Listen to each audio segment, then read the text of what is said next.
Good evening and welcome to the Village Board meeting for the Village of Pleasantville. Today is Monday, April 11. If you're watching live on Monday, April 11, we encourage you to call in if you have comments or questions. Our call-in number is 769-1677. Our next regular meeting is 2 weeks from today, Monday, April 25 at 8 p.m., with a work session at 7 p.m. And a couple of announcements to make. The first, as many of you have probably already seen from the signs that have cropped up all around town, the Sawmill River Parkway detours that we have talked about at some length over the last several months have begun.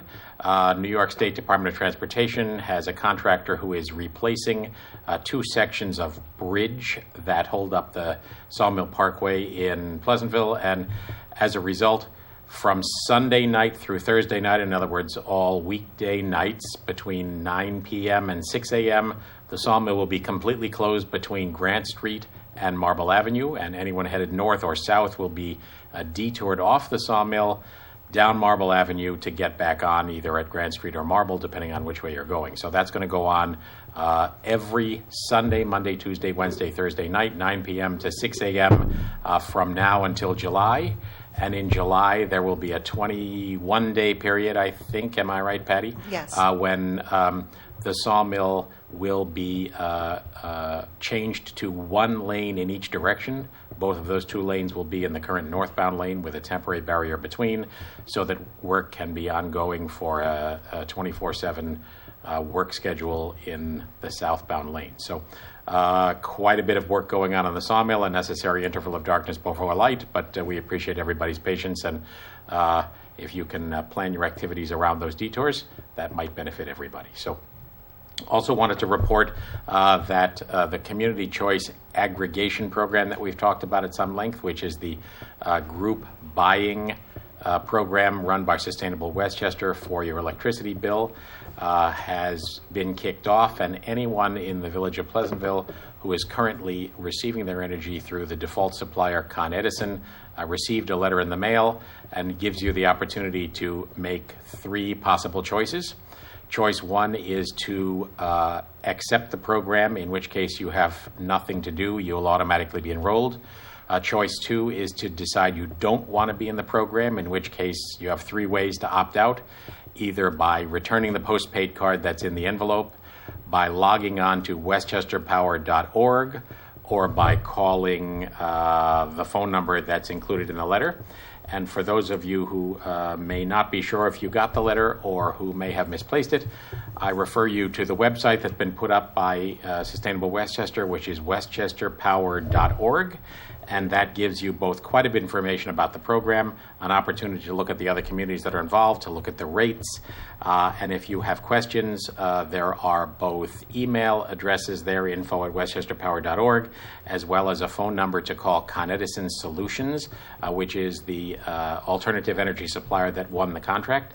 Con Edison Solutions is a separate company from the Con Edison regulated utility. So.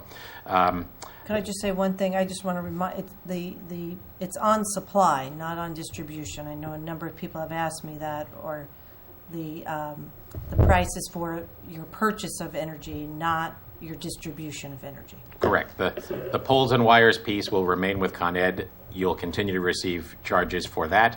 And regardless of what you choose, your service is still delivered by Con Edison. The bill will still come from Con Edison.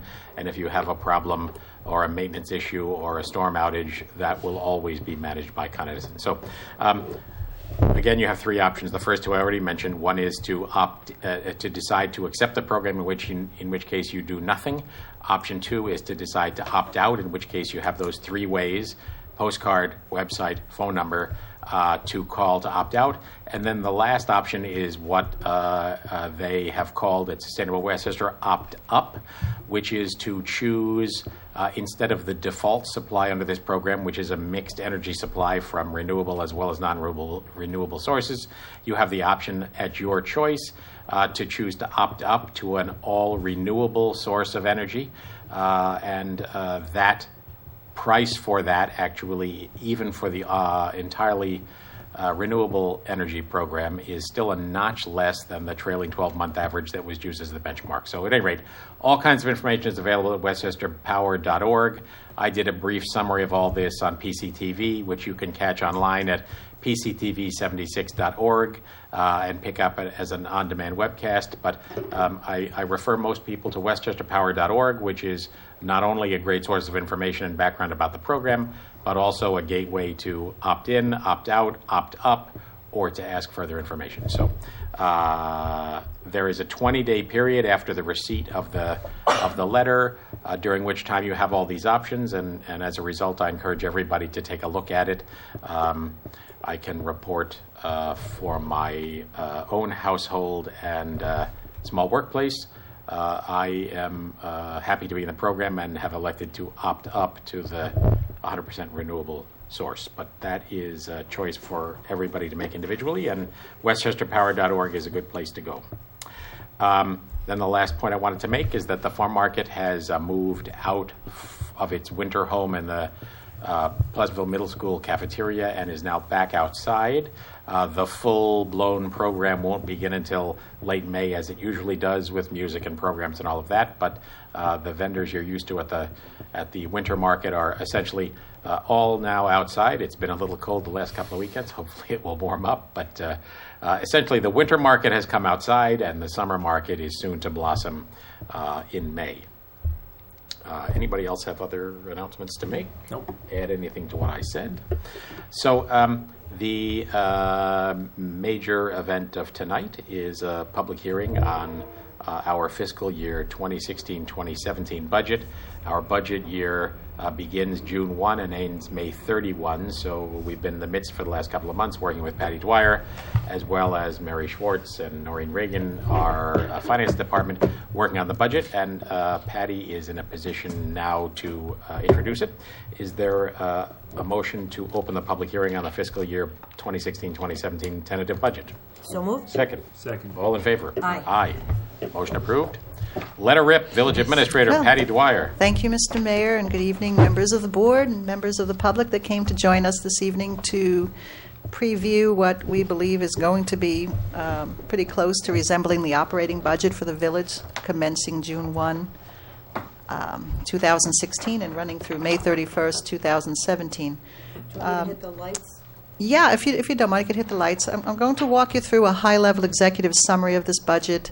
It involves several funds that the village uses to manage its financial transactions. The most important fund in terms of the fund that provides the essential services is the general fund, so we're going to talk about that more extensively.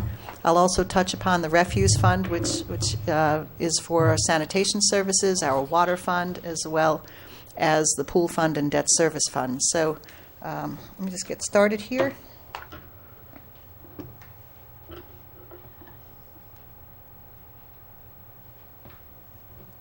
Okay, found the button.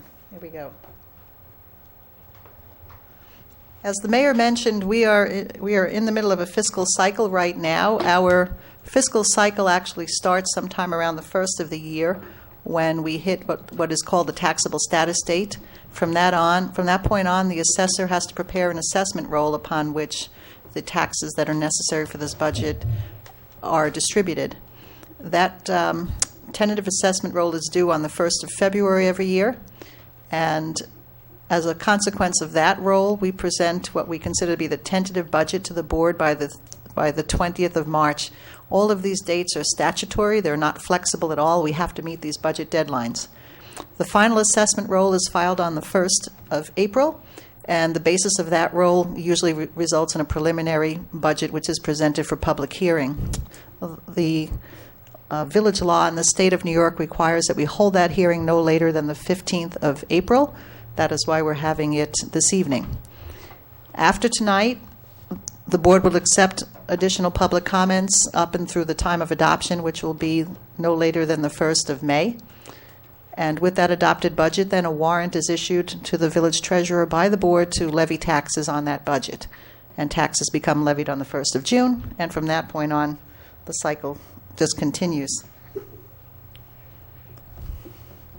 In 2011, the state of New York's state legislature enacted legislation that compelled all municipalities and school districts to comply with a tax cap levy. Consequently, after that legislation was in place, municipalities and districts were also compelled to participate in a tax freeze program. Last year, when I presented the budget, we were in the midst of complying with one of the parameters of that tax freeze program, which was filing an efficiency plan.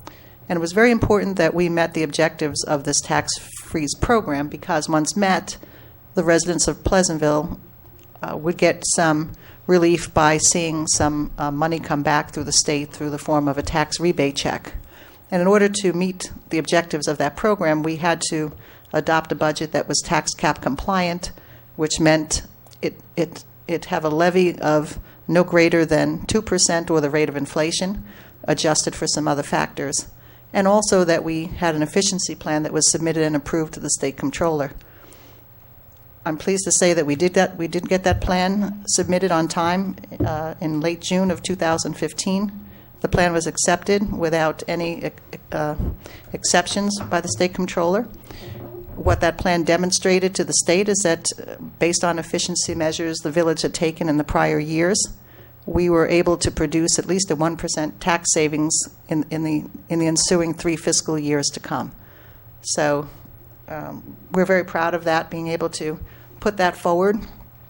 If the budget we adopt for the upcoming fiscal year maintains tax cap compliance as well, there will be an opportunity for the residents here to enjoy another rebate check. So with those goals in mind, we're presenting a budget tonight, at least on a preliminary basis, that should meet those objectives. So this is what we're going to be talking to this evening. The general fund budget was filed on the 20th of March with a preliminary budget appropriation of $15,052,836. As of today, that's come down a bit to $14,937,843. That's a consequence of some of our budget reviews that were done, and also some things that were adjusted as a consequence of some changes in personnel between now and June 1. In order to put this budget in a form that it would be tax cap compliant, we are unable to levy anything in excess of $10,397,310. So when we looked at all our other revenue sources, we determined we would need to use undesignated fund balance in the amount of $420,000 in order to meet the tax cap objectives, in order to balance the budget. The good news is, and it is very good news, that even with that appropriation, we expect to start next fiscal year with over $3.4 million in surplus in the general fund. So these results of operations are rather extraordinary. Our fund balance is projected at the end of this year to be the largest it's been, the largest it's ever been. Let's just put it that way. The final assessment roll is noted here. This does not necessarily mean that it's not subject to tax certiorari's and other challenges, but this is the final roll that we are using for the basis of this budget. And you could see, based on that, the tax rate is going to increase 0.75%. So, any questions on the math there? Okay. What I'm going to walk you through now are the categories of expense in the general fund. There's basically 9 areas that the general fund spends money on. This is a pie chart that shows you categorically what they are. I'm going to go into each one in some detail, and you can see this is just a high-level summary of the percent of budget that is spent in these areas, but we'll walk through them one by one. I'm also going to be switching into a program called OpenGov. It's a new transparency portal that we acquired for financial transparency. I'm going to show you tonight some of the features of that, and if you bear with me, you'll see how it interplays with the budget. So the first category of expense, and these are all done by chart of accounts that we have to follow by the state comptroller, is called government support. These are the types of appropriations that are made within this component of the general fund budget. The governmental support is funding the Board of Trustees, Justice Court, administrative expenses, the Finance Department, retained services, which are costs for auditors and lawyers and engineers, basically third-party contracts, our IT budget, and village hall expenses for maintaining the building, general liability insurance costs and claims and contingency. we've appropriated $1,415,267. Again, these numbers are numbers that coincide with the tentative budget.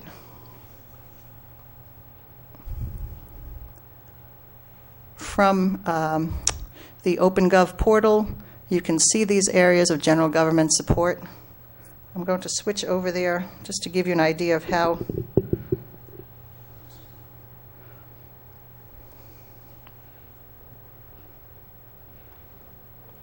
this program helps interact with the budget. This is the transparency portal, OpenGov. This is our this is a representation of the village's chart of accounts. When you go to this website, you'll be able to filter by fund. Right now we're on general fund. Patty, it's linked through our website, correct? It will be. It's just I just launched it today. It will have a thank you. It'll have a link right on our website, a homepage link, and it will be updated probably monthly in terms of the data. But I'll show you how the data falls in. But right now there are several ways to look at data. Again, this is the general fund in terms of a pie chart. These are all the categories of expense. You can go to any one of them and get more detail. For example, if you click on recreation, you could see where the money goes in particular in that fund, how much is for library appropriations, how much is for day camp, special events, and the like. It's rather intuitive on how the expenses are broken down. I like to set it by chart of accounts. Because that's the way I usually present the budget. And what we can do then is just take a look at how things are essentially broken down by chart of accounts. If we go to general fund, we're just talking about general government support. So here essentially are those line item details that are in that category of the budget. For example, you can look at legal expenses. If you click on that as a sole expense, you can take a look at it over the period of time, how we've spent money. You can go over all these bars, and you could see exactly what's in the current budget, which this year is $84,000. It's down a little less than 1% of the previous year. You could see where we are year to date, and you could see what we've spent in the 3 prior fiscal years. I think it's a really nice tool. If you slide down, you can see again, in terms of dollars, what's been spent in that category of expense. So with all of the line items within these budgets, you'll get to see more detail this way. And it's really nice to back up, obviously, the budget presentation by having all of this, at my disposal. If the board wanted any history on any of these expenses, they're all here. So just go back to reset.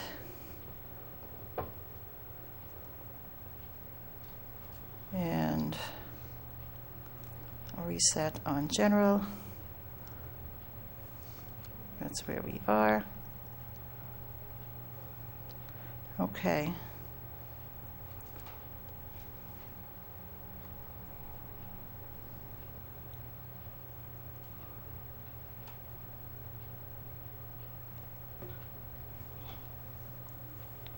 The second area where we spend and appropriate money in the general fund is for public safety.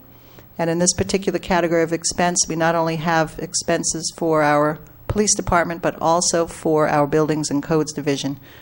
This component of the budget is about $3,700,000. In terms of appropriations, it's one of the largest areas of expenditure for the village. Just go back to OpenGov, give you a categorical picture. Public safety.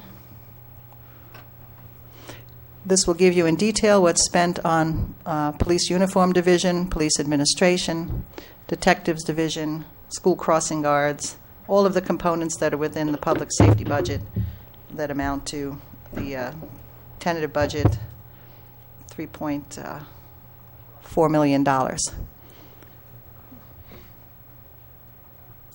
Okay. Go back up.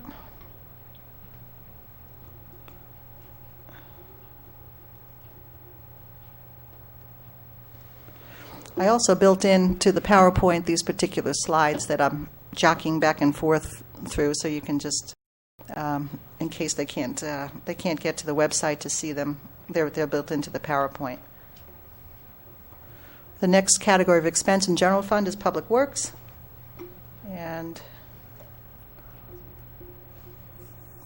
Public Works is mostly roads administration, snow removal, street lights, meter maintenance, buildings and grounds. I removed the Parks Department from this budget only because of the way OpenGov does its reporting. It puts parks appropriately under recreation, but typically the Public Works Superintendent has to budget for that as well. But these categories of expenses come out to about $1.6 million, pretty much on par with the prior fiscal years. You can see how they break down. Of that budget, street maintenance is predominantly where all of the labor expenses are, about $780,000 to deal with personnel and some items attributed to road maintenance. Street lights, about $151,000. Snow removal, $204,000. And some of the other expenses a little smaller. Outreach Services deals with our senior recreation programs and senior nutrition programs, as well as other outreach and support efforts for our aging populations. That budget is about $465,000. It's broken down in the categories of Clinton Street Center, which deals with recreation activities, the nutrition program, as well as senior transportation alternatives. Recreation and Library, you got to hear a little bit from Linda tonight, but as you know, we also have a responsibility to jointly fund the library with the town of Mount Pleasant. Back there. The Rec Department provides all kinds of activities for youth and adults, programs and special events that are held throughout the village. With respect to its component budget, you can see about $890,000 of that budget goes toward the library. Parks administration, about $424,000. That's for labor as well as parks maintenance. A kid just wants to keep swinging there. And the rec administration, day camp budgets, and some of the other budgets with respect to program efforts are all here listed in the pie chart form. Community Services is a component area of the budget that deals with a lot of the boards and commissions that support the village. The Planning Board, Zoning Board, Architectural Review, Support Councils, Beautification, Farmers Market, our PCTV. It also is a place where we have to budget for some of the services like sanitary and storm sewers, as well as street tree maintenance.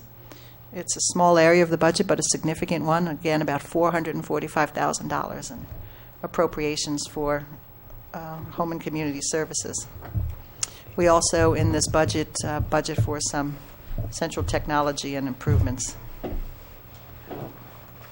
One of the larger areas of the budget in the general fund and all the funds is the back end items for employee benefits that are mandatory. And in this section of the budget, we budget for pension contributions, Social Security, Medicare, workers' comp, unemployment, and health insurance. Over $3.7 million is spent on those items. I'm going to bounce back out to OpenGov, since I could see this keyboard. Let's see. There we go. Because I wanted to show you some charts on public views. I created some quick finds for people. For example, here's one here. How much do employee benefits cost? This will take you to a chart. Shows you right away the areas of expense from large to small. You can also go on the charts and take a look at hospital medical insurance. Again, these are all funds. This is not just general fund right now. This is the whole macro view of the budget. But if we click on hospital and medical insurance and we do it on a bar graph, you could see where this has been heading and trending. These types of illustrations, I think, are significant when you can see how well we've been able to manage our operating budget against the wind, so to speak, with all of these expenses constantly rising and our services staying, at or equal the level of efficiency they've been at for many years. We're very proud of that because we're under lots of pressure, lots of financial pressure. Here's another chart that I think is of interest. This is how overtime has been trending. Again, this is all funds, but as you can see, in the tentative budget, we're expecting about $518,000, and that covers the gamut from snow removal to, police services. You can go back 5 years, you can see it's $530,000. So even though wages have escalated, work certainly has been expended, work effort. We've been able to manage these expenses pretty consistently over time. This just goes to the talent of your management staff. And I just wanted to be able to point that out. It's not an easy thing to do, but they've done a very good job with it. Go back to the general fund appropriations chart. I think we've covered most. Debt payments and transfers is the last category that we talk about in the PowerPoint. Again, this is where we pay off our bonds when we borrow money for capital projects, and we have to fund that money annually by paying principal and interest on bonded indebtedness.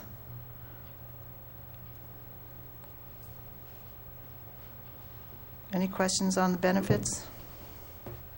I think you're all familiar with that tortured topic, right? So debt service, again, principal and interest payments that we make on bonds and notes that are due every year. We usually borrow for things that have what they consider a period of probable usefulness of greater than 5 years. We usually don't borrow for things that don't last 5 years or less. But if we have capital infrastructure needs or equipment needs and they're expensive, we typically would go out to the market and borrow money to finance those.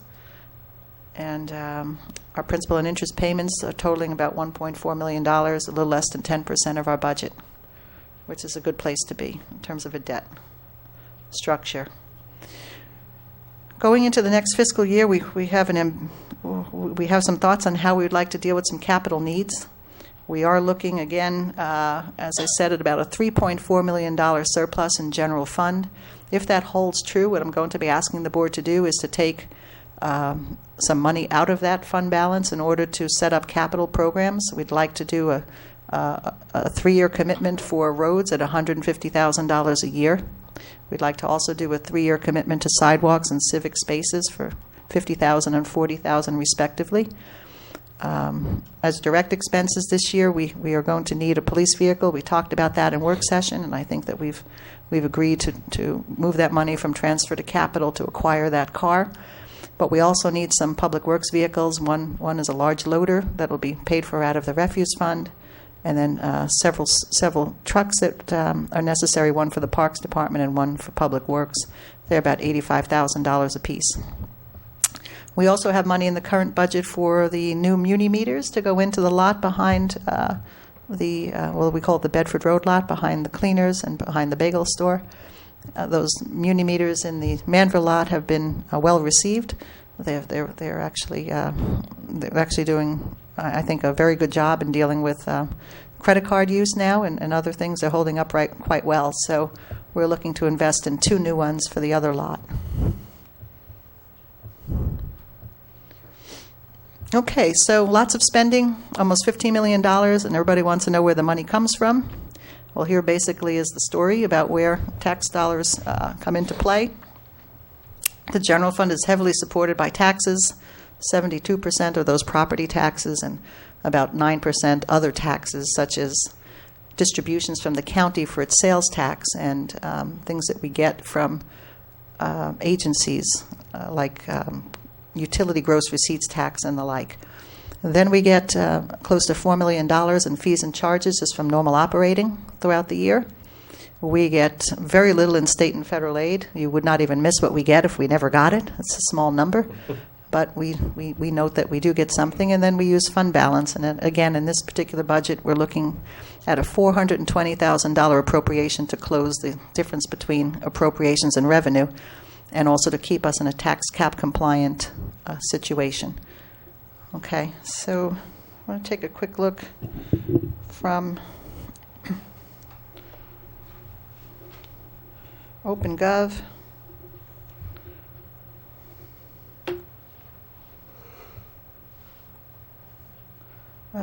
what are the sources of general fund revenue? Okay. Looks pretty nice here on the chart. You can take a look at taxes. You can take a look at intergovernmental charges, fines and forfeitures, fees for services. These are our other revenues. You can see where they come from. Parking meters. Oh, no, I'm sorry. This is a macro view. I have to go back to that. This is water. So what they're showing you is an aggregate of revenue here. I have to go by fund. So, learning my program. Let me go to fund, go to general, go to revenue. There we go. And this is giving me general fund revenues, large to small. This is other than taxes. You can see parking meter fees, summer day camp, safety inspection, and the like, music festival, senior meals. So if you want to see how much money comes in from the senior program, you can look at this from a bar chart. How much revenue? $73,000 to date, $80,000 expected next year, $84,000 the prior year. It really is a handy program, to do some comparisons. And I really am going to really enjoy using it. I think all the department heads will too, because it's available, as I said, online. It's not something that has to be brought forward through. Let's go back to general. It defaults to the expenses. We'll go to revenue. We're going to go general fund revenue. We're going to drill down into this administrative revenue here, which basically is going to show us real property taxes. Oh, that pie got really small. I don't know why. It's actually a big picture. You see $10.6 million tax levy on the tentative budget. It's a little lower now in order to get into compliance, but Pac-Man. yeah, I know. A little pack. It does look like a little Pac-Man. I think if I make it smaller, yeah, there you go. It gets bigger. See? State aid, $153,000. Then you could see again, if you drill down, you have the totals here by fiscal year, three prior actuals year to date, and what our tentative budget is for all of those categories. Okay.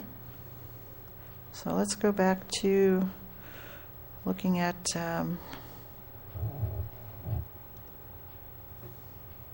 sources of revenue. I'd like to say there are new sources. There are no new sources of revenue. So we're a village. We're predominantly a property tax dependent budget. It's just the way they distribute all of that. We don't get sales tax directly on our own. We don't get any excise taxes. We can't tax things that other levels of government can. So we are pretty much into the sales tax, into the property tax. Let's see. Okay, we already looked at this, so I'm going to move on. The second fund that I think is important to follow up is the refuse fund. I put this behind the general fund simply because it also does raise taxes, but it only raises taxes from residential properties because we collect trash from residential properties only. And we have about 2,349 collection units right now on the assessment roll. Our budget is based on the number of units. It's basically levied as an ad valorem tax against the single-family rate. In order to be tax cap compliant, this budget did require an allocation of $20,000 of fund balance, which is not that significant in light of its surplus, which is close to $400,000 at this point in time. So a couple of things here to note. The rate for sanitation services is going to go up about $4. That's for the entire year for a single-family home. So we're really happy with the results of this budget. We also are going to be asking the board to consider appropriating money directly from its fund balance in the refuse fund to acquire a new loader for the purposes of dealing with the sanitation department's needs for loading the recyclables and other things that they do down at the garage. So I think the superintendent had spoken to you about that. It's an expensive piece of apparatus, but it's something that we definitely need to acquire. Here's where the money breaks down in that $1 million fund for sanitation services. Most of the money goes for the personnel expenses. We have a four-man department, and on occasion, a couple of additional relief people work in that department. And we have extraordinary expenses for workers' comp insurance and other things because of the nature of the work. We also pay user fees to tip all of our garbage up at Charles Point, and it's important to note that we have some debt in that fund as well. The third significant fund is the water fund. It's almost a $4 million fund. At the close of year, we expected to have a surplus of about $676,000. The village provides potable drinking water not only to village residents but to a substantial amount of non-residents in the town outside, in the town of Mount Pleasant. Our water is filtered to the highest standards that are required not only by federal law but also state law. And we are partners with the town of Newcastle in a water filtration plant that just sits outside the village's limits in Millwood. Our water department budget is broken down into several categories. Again, most of them are dealing with pumping and supply. We maintain a distribution system over 18 miles of infrastructure, as well as a chlorination facility and two large water storage tanks. Our water department has essentially 3 full-time equivalent employees who are responsible for not only maintaining the system but dealing with daily sampling and also dealing with meter reading and all of the accounting that's required for people coming in for closings and for new connections and the like. Our water rate structure is based on usage. We have a flat fee called a ready to serve, but in addition to that, based on consumption, we have these following rates in effect. We do not expect any increases in the non-resident rates, but we do, because of the nature of the structure of the bulk rate, expect a slight increase in it. It's based on the resident rate plus the New York City raw water rate costs, and those rates are probably going to go up this year. They seem to go up every year. So we will see a little increase in the bulk rate. I just don't have the number yet. That rate affects Pace University as well as Cottage School. Okay, and finally we have a pool fund, which is more or less just a budget that supports the operations of our pool down on Lake Street. The pool is open from Memorial Day weekend through Labor Day weekend. It provides swim lessons for people aged 5 and up. It also supports the Pleasantville swim team, and we have programs such as fitness swims and water baby programs. These are the rates that are in effect for the upcoming year. The budget for the pool is about $302,000. That's also taking into account some debt service, $35,000 to pay off some debt in that fund, and also to deal with some of the overhead expenses that are necessary for the staff and for pool maintenance. Okay. With respect to our local economic outlook, I just wanted to add a few things just to be clear on this budget and the fact that it is preliminary.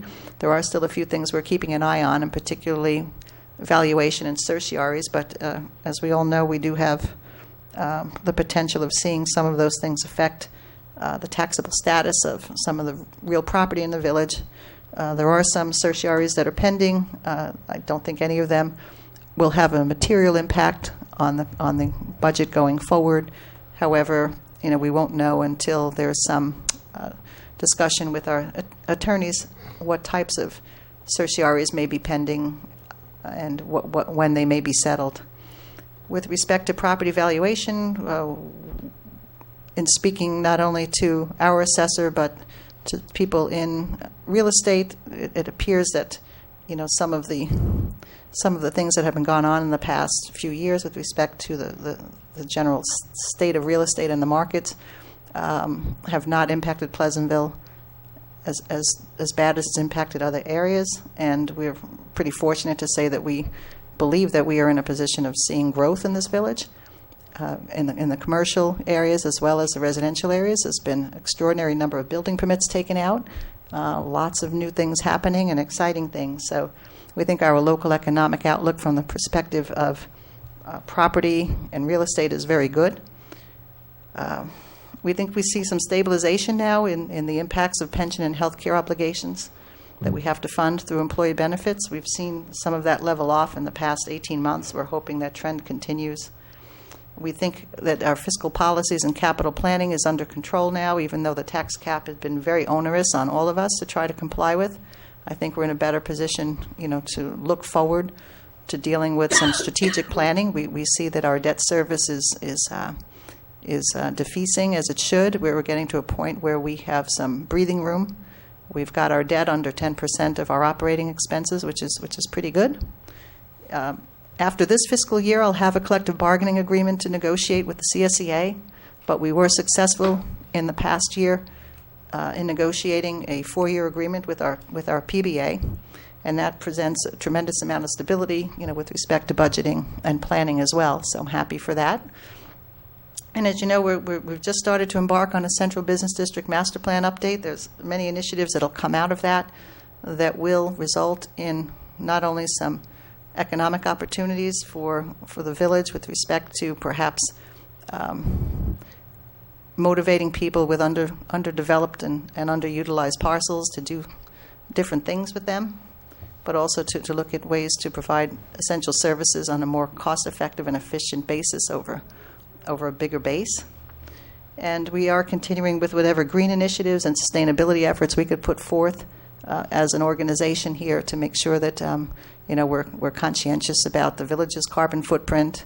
We have been using, to the extent we can, use some hybrid vehicles. We've converted our lighting systems in most of our buildings, and we're also going to be embarking on some better sanitation efforts downtown by putting out different types of containers so we can recycle more from the streets. So that's a high-level overview of where we are with this tentative budget. Again, very healthy fiscal condition, very healthy fund balances in all funds. I'd be remiss if I didn't close this by thanking my very talented finance department, my treasurer, Mary Schwartz, and my deputy treasurer, Noreen Regan, and also all of the department heads that put a lot of effort into making sure that we have one of the healthiest financial positions that we've had in a very long time in this village, and that we've weathered, a lot of the storm by being very strategic and very, very careful in our commitments of assets and our obligations here. So I asked Judy to hit the lights. I'll take any questions the board might have.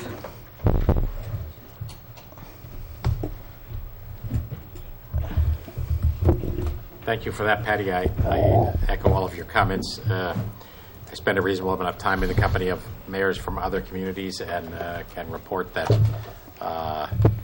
professionalism and care and attention paid to strategic planning by you and by our finance department and all our department heads is quite remarkable and very much appreciated. So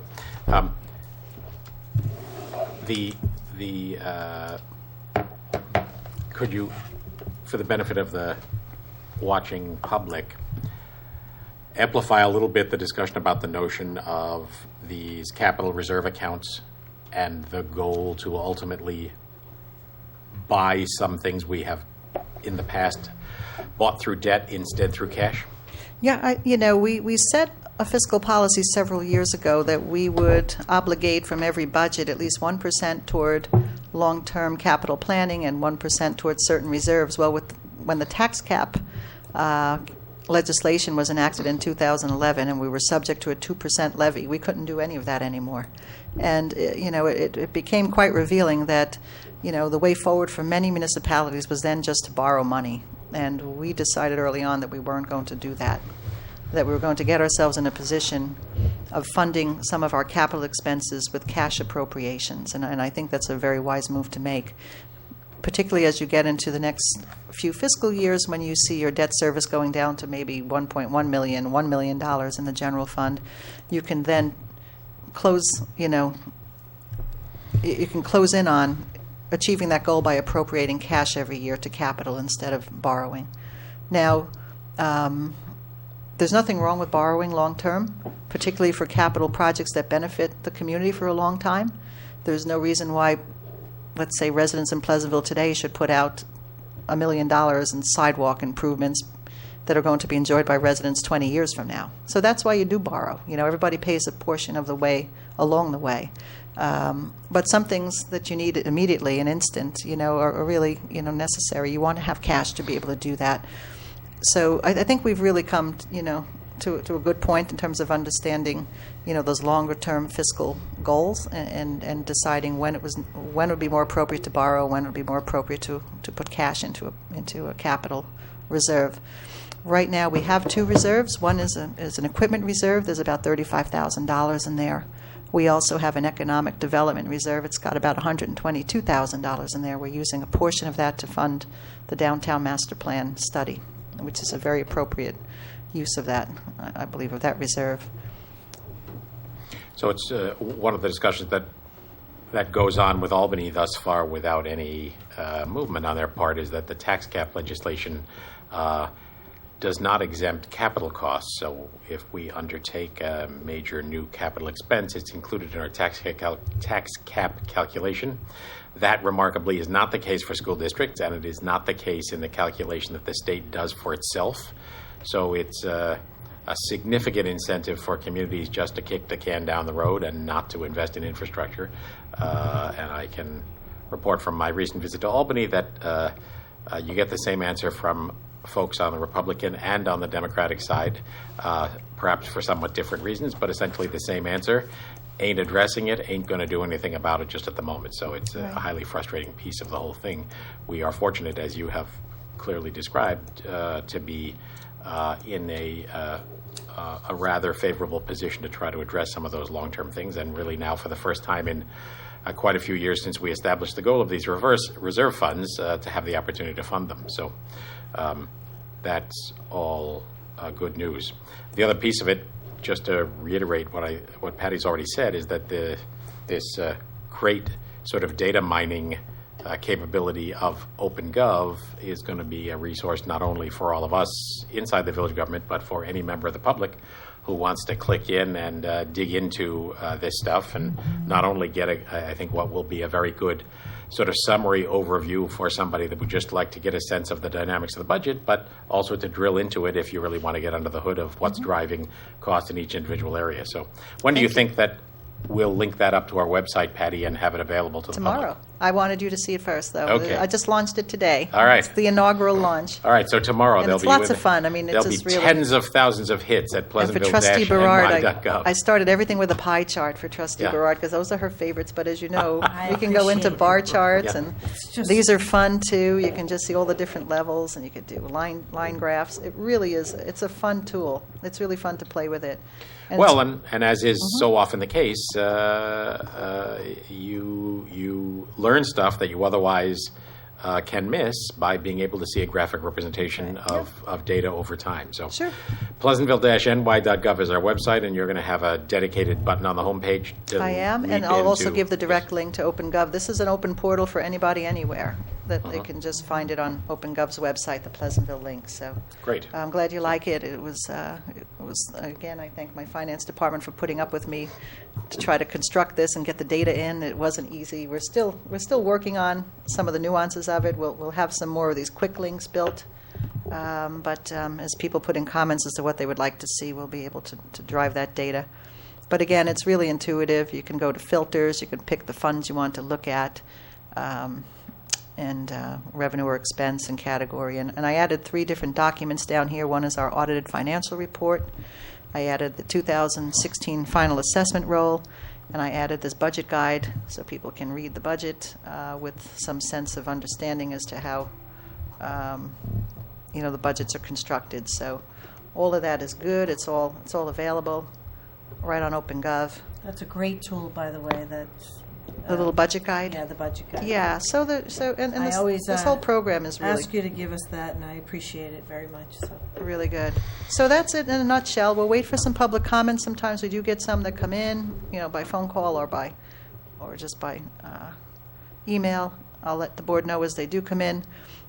We have a couple of more weeks to go through with some analytics just to sharpen our pencil on our fund balance projections. But again, we think we're in a very good position here to say it's been one of the best fiscal years we've had in a long time. Thanks to Mother Nature. The winter was good, and thanks to lots of other things that happened along the way. As I said, just the great management by our department heads that are responsible for budgeting. They did a great job.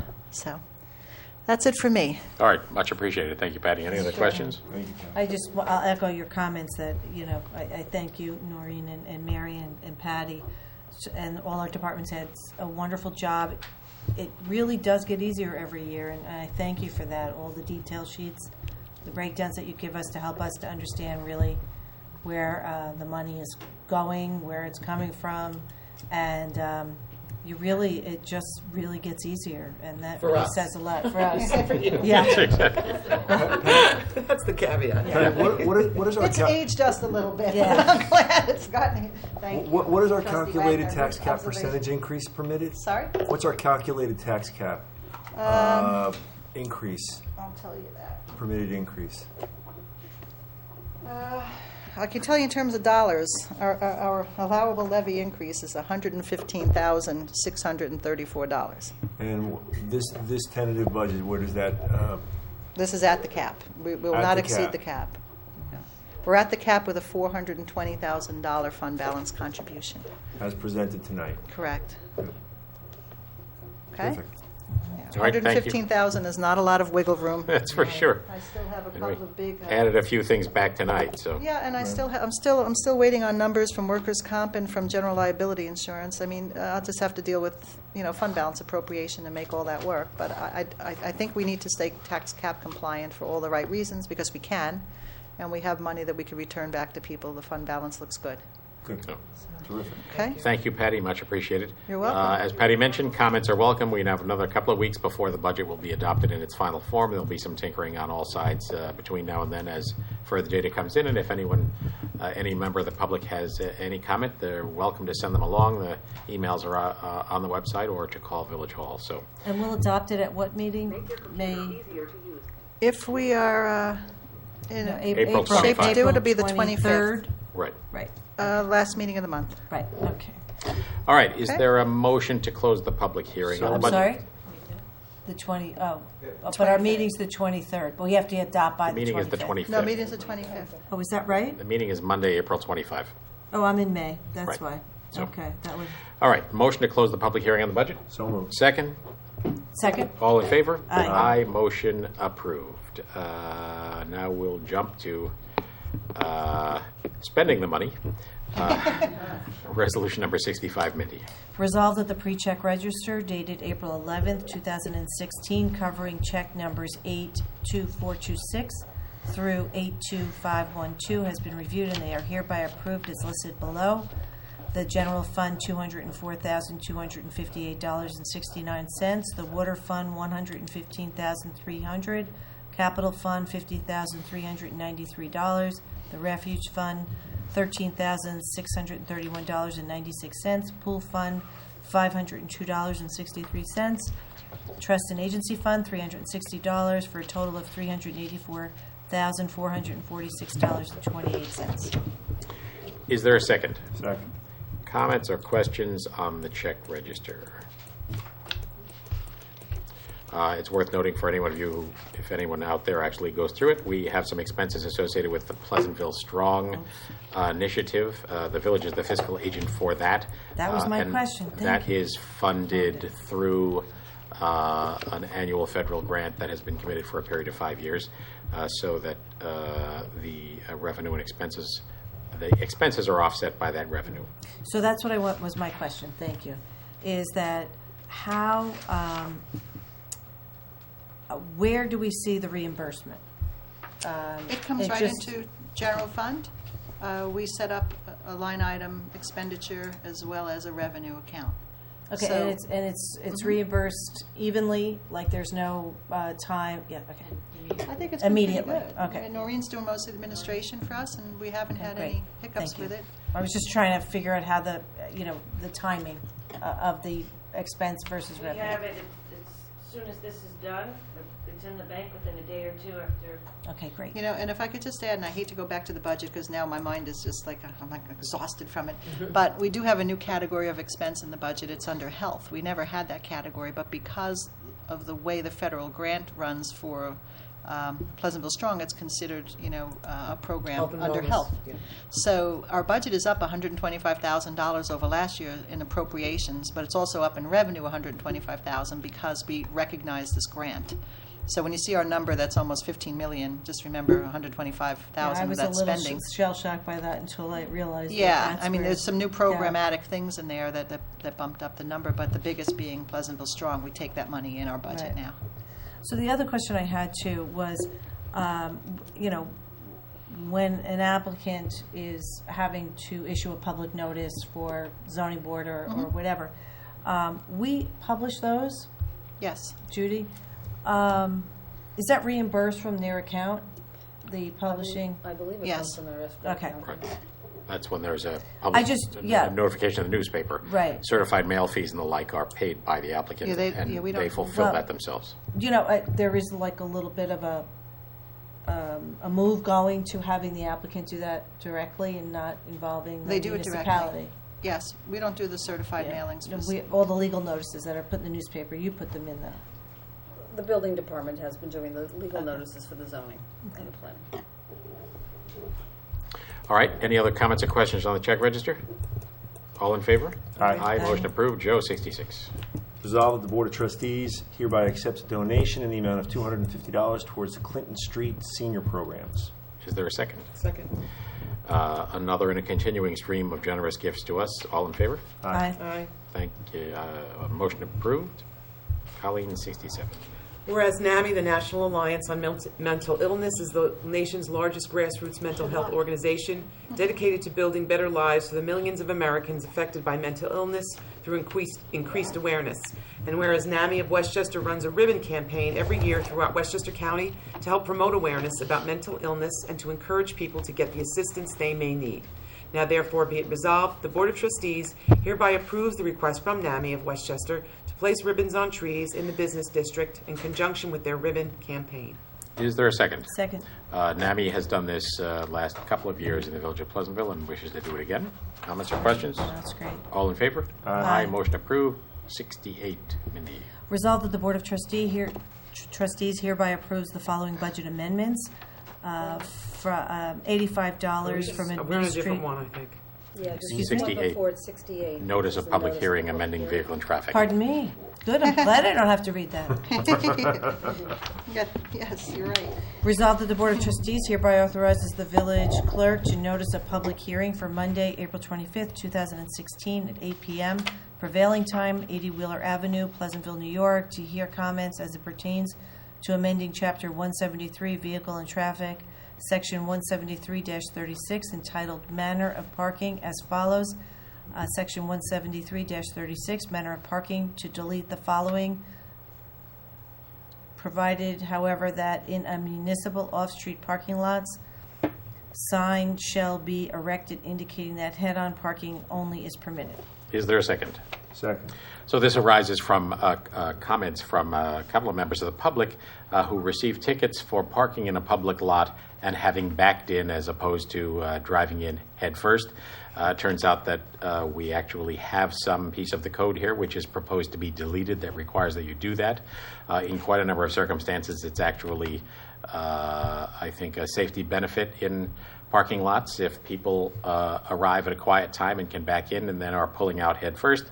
Bottom line is that so far as we can determine, there isn't any real reason why we shouldn't let you park whichever way you want as long as you're between the lines. And so we're required to have a public hearing on this subject, and this resolution proposes to do that 2 weeks from today on Monday, April 25. Comments, questions? No. All in favor? Aye. Aye, motion approved. 69, Joe. Resolved that the Board of Trustees hereby approves the following budget amendments. $85 from administration software to municipal association. $1,000 from law contractual to legal notices contractual. $1,500 from general fund contingent to village hall copier. $15,520 from general fund contingent to police uniform vacation retirement payout. $850 from New York State Retirement Police to employee benefit unemployment insurance for a total of transfers of $18,955. Is there a second? Second. Any comments or questions on the amendments? All in favor? Aye. Aye, motion approved. Colleen, number 70. Resolved that the Board of Trustees has reviewed the minutes of the meetings held on Monday, March 28, and April 4, 2016, and they are hereby approved. Is there a second? Second. Comments or corrections on the minutes? I have one. Page 2. I think Colleen, you had said, I don't know if it's a typo. In Westchester County, 58% of 12th graders are smoking marijuana on a daily basis. I happened to look at the program, which was great, that Pleasantville Strong had, and it's actually 32% of 12th graders in New York State have used marijuana in the last 30 days. So I just thought that was high, so I was like, whoa. So I went back and I watched the whole thing, and it was really quite good. Yeah, no, I'll check on it. That's true. That was part of the other. This is a different, because this is talking about Westchester County specifically. I think the one that you had, Mindy, was for New York State 12th graders. So I'll be happy to confirm. I don't know if that was a different meeting, but This that wasn't one from that a- you yeah. that you were referring to here, she was quoting New York State, and it was over the last 30 days. I just thought that that was a really high amount of kids in Westchester County. So I'll confirm that. Okay, do you want to table the approval of Yeah. minutes pending that? yeah, I think it's important to get that Okay. straight. So That in my acceptable to opinion, the mover and the seconder? Yep. All right, motion is tabled. All in favor? aye. That is the last of our resolutions for tonight. We have an executive session. I just want to make one announcement about the Pleasantville Music Festival, and that is that, and I'll read this directly actually from a Pleasantville Music Festival email that went out today. We are busy putting the finishing touches on our lineup for this year's Pleasantville Music Festival presented by Westchester Medical Center. On Monday, April 18, we intend to go live on 107.1 The Peak, revealing one band and artist at a time throughout the day. However, you don't have to wait until that Monday. We are having a lineup announcement party at Lucy's Lounge in Pleasantville on Sunday evening, April 17. Making it an early night since it's a Sunday, so we'll start at 6 p.m. and keep it going until about 9. So pre-sale tickets for the Pleasantville Music Festival will go on sale on Monday, April 18.